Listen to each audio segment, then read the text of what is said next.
The purpose of having introduced the community scorecard was actually to see to it that the health outcomes are improved. The community scorecard will foster or will encourage the communities to participate in the matters of a particular facility. It will force the communities to take part in the delivery of service.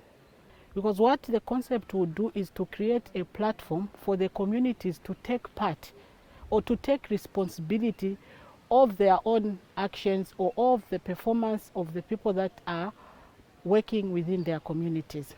And by so doing, it will bring about dialogue between the communities and the people that are serving in their communities.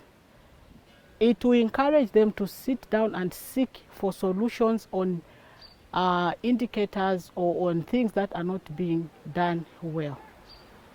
To kickstart the process, there are a few indicators that have been lined up for our colleagues at the community level, and we are working together with them to just find out how the behavior of health workers are within the community, because if you understand the structure of the Ministry of Health, we do have community-based volunteers who help us at the community level, and we also have at the lower levels the health posts and the health centers, health workers.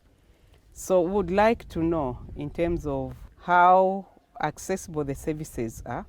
Our health workers, both volunteers and the officers, being kind, courteous, when we can hear from the clients themselves on how the service is, it will help us to gauge how good the service is or how bad the service is. And depending on the findings, this will help us now to put in the correct interventions. At the grassroots level, we have the different neighborhood health committees who have been given the same indicators that we want to track as a nation as at now. So how they do it is that we have within the neighborhood health committees community health workers and the community-based volunteers. All these form up part of the neighborhood health committees.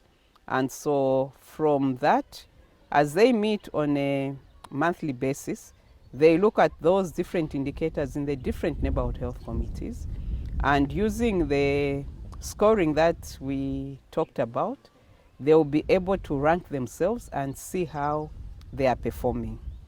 When a community scorecard is introduced to the community, I for one feel it comes to bridge up the gap in terms of partnership between the facility as well as the community. The scorecard would give a platform for community members, first of all, to identify their own weaknesses and gaps that they have in the community.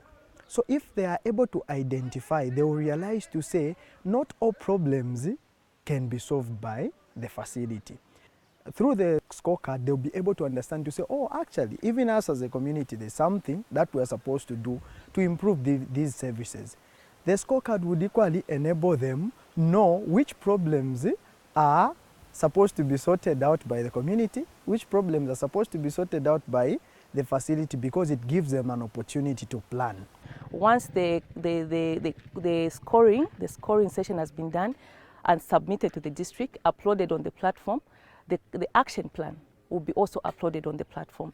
That will help us to know which things we need to prioritize and work on quickly before they become very bad. But whenever we find the color red as the performance, it helps us to know that this is really urgent. We need to quickly put in remedial measures. And so we work together with the communities and our health workers at the facilities to find out the root causes to these issues. Work on appropriate interventions so that we close off. We would want to know which communities are doing very well in which areas, so that those could help others who are struggling to do well in those same areas.